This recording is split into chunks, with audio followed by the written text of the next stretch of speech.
Aku merasa aku seperti mengalami identity crisis saat itu. Hai semuanya, aku Vera. Aku di Indonesia selama 7 tahun. Bagaimana aku akhirnya belajar bahasa Indonesia? Untuk para subscriber menonton baru mungkin tidak tahu, tapi aku bisa bahasa Indonesia. Aku juga mau sharing apa saja manfaat yang aku rasakan setelah aku bisa bahasa Indonesia. Waktu pertama ke Indo, Ricky bilang, English is enough. In Indonesia, at least within my family and friends, everyone speaks English. Some even speaks Mandarin. You don't need to worry and you don't need to speak bahasa Indonesia. You'll be fine. Sebetulnya tidak salah. Di circle Ricky, betul semuanya bisa bahasa English. Tapi coba dibayangkan, bagaimanapun juga bahasa ibu semua orang di sini adalah bahasa Indonesia. Walaupun semuanya bisa bahasa English, seringkali ketika ngobrol, otomatis bahasa yang digunakan adalah bahasa Indonesia. Kadang untuk menginclude aku, teman atau keluarga Ricky akan shifting ke bahasa Inggris atau Mandarin, tapi informasinya akan ada lagging. Kadang mereka sudah tertawa, baru aku tertawa. Kadang mereka sudah lama, baru ada yang menjelaskan dan aku juga ikut lama. Rasanya tidak enak. Aku seperti orang asing. Aku merasa petoh dan tidak mampu. Kemudian aku melahirkan Olivia. Di momen inilah aku merasa bahwa aku tidak ingin nantinya Olivia berbicara Indo, tapi aku tidak ngerti. Aku seperti mengalami identity crisis saat itu. Aku bukanlah orang Indonesia sebelumnya, tapi aku juga sudah tidak tinggal di China kan. Aku merasa Vera tidak ada di mana-mana. Di Indonesia aku adalah istrinya Ricky, tidak punya identitas sendiri. Aku ingin menjadi bagian dari Indonesia. Aku ingin mengerti anakku 100%. Aku tidak ingin anakku salah mengerti bahwa ibunya petoh karena tidak bisa bahasa Indo. Aku juga nggak ingin kalau Ricky dan Olivia bergosip tentang aku dan aku tidak ngerti. Padahal aku sering bilang ke Ricky, you don't know how smart I am if I speak bahasa Mandarin. Do you know how frustrating it is to have to translate everything in my head before I say it? To have people laugh in my face because I'm struggling to find the words? You should try talking in my shoes from 1 mile. I think you meant... I know what I meant to mean. Do you even know how smart I am in Spanish? Jadi belajar bahasa bukan karena aku iseng belajar bahasa, jadi kebutuhan untuk bertahan, berdiri sendiri, dan menjadi diri sendiri. Ya. Untuk proses belajar bahasa Indonesia bagiku tidak mudah. Aku sempat belajar di universitas untuk 3 bulan, tapi kebanyakan pembelajaran yang kulakukan adalah secara personal. Satu poin yang membuat bahasa Indonesiaku menjadi jauh lebih baik adalah ketika memutuskan membuat video di YouTube dalam bahasa Indonesia. Kalau kamu penasaran, ini link videoku saat itu ya. Kamu bisa melihat dan mendengar like how much bahasa Indonesiaku masih jelek saat itu. Tapi kalau kamu nonton perkembangannya, bahasaku menjadi jauh lebih baik ya. Dan sedikit sharing dari sudut pandang aku sebagai guru bahasa, ada teori pembelajaran yang sering disebut dengan push output, yang berarti pembelajaran terbaik adalah ketika kita mengeluarkan hasil atau mengoutput. Dalam kasus di outputku adalah video YouTube. Aku memaksa diri membaca, berpikir, menulis, berlatih dengan mencoba mengoutput video. Menyambung videoku yang sebelumnya, ini juga salah satu hal unik yang coba aku terapkan di Mandarin Project. Aku melatih semua guru untuk bisa membantu murid memberikan output sebanyak yang mungkin. Dan so far, most of my students yang pernah belajar denganku mendapat hasil yang baik dan puas.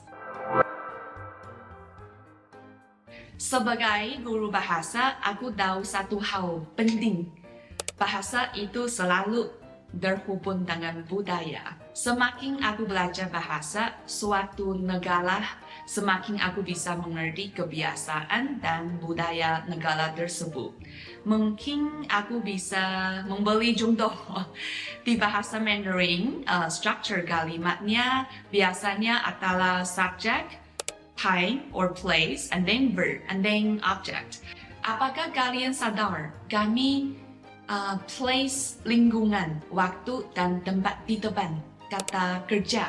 Sedangkan di bahasa Inggris adalah subject, verb, object, and then time and place.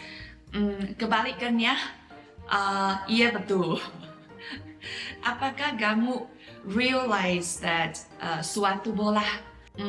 Yes, di budaya China, kami meletakkan lingkungan time and place sebelum action dari seorang individu.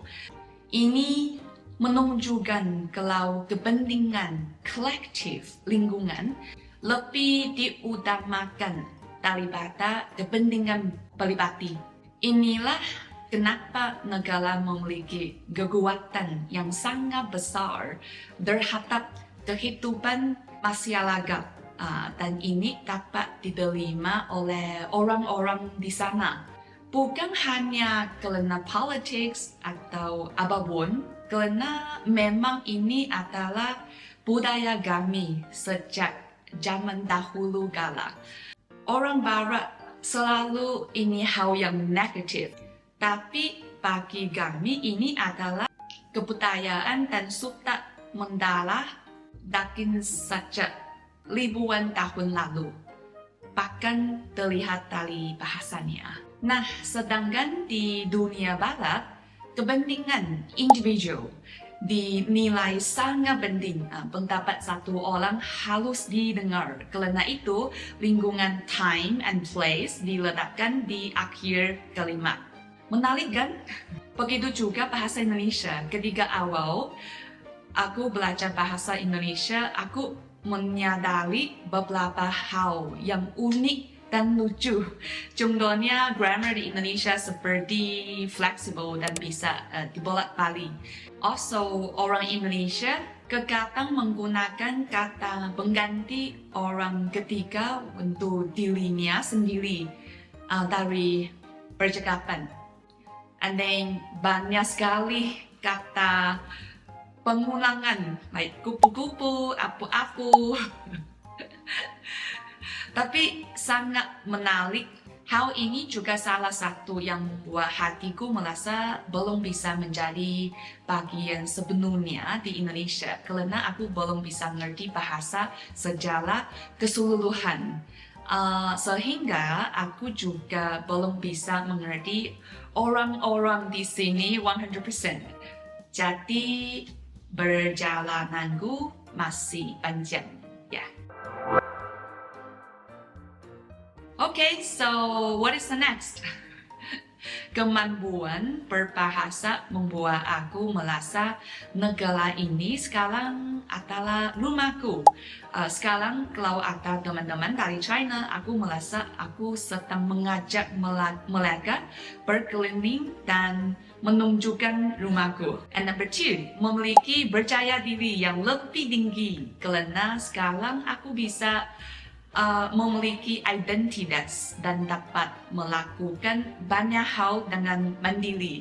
Yang simple seperti di sekolah Olive ada Mami Group dan aku bisa mengerti 100%. Ini sangat-sangat membantu. Memiliki identitas sebagai Vera. Sekarang aku merasa memiliki identitas yang jelas dan aku beretikat membangun Vera di Indonesia untuk long term. Dan dari cerita di atas jugalah kenapa walaupun saat ini sudah banyak tools untuk translating seperti Google Translate atau AI Translating, bahkan ada kacamata yang bisa melakukan translating real time, aku ingin tetap belajar bahasa Indonesia sampai di tahap native level. Aku ingin orang-orang di sini ketika bicara dengan aku menganggap kalau aku adalah Cindo. Dan satu hal kecil yang aku ingin lakukan, aku ingin bisa menggunakan R di sehari-hari. Aku sudah bisa sedikit lihat dan dengar.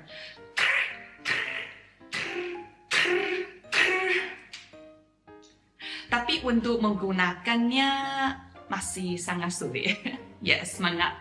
Dan aku masih merasa kalau teknologi atau AI walaupun sangat membantu, tetap tidak bisa memberikan insight yang manusia dari sisi mengenal kebudayaannya, mengerti jalan hidup orang di sini, dan memiliki identitas di negara tersebut. Jadi aku tetap memilih mengasah skill pribadi aku. Karena itu juga kami memiliki tempat les bahasa Mandarin Project. Jadi untuk kalian semua yang tertarik dengan China, ingin mengerti budaya dan jalan hidup di sana, atau ingin belajar di China, walaupun kamu merasa bisa bertahan hidup dengan bahasa English, tapi actually you cannot. In China, bahasa English is not enough. Tapi aku tetap menyalakan at least belajar bahasa Mandarin agar bisa mengerti sedikit agar budayanya. Kalau ada yang mau belajar, boleh contact us. Details di bawah. Itu saja untuk video hari ini. Thank you for watching. If you like this video, please like and subscribe this channel. 祝你今天特别开心，我们下个视频再见，拜拜。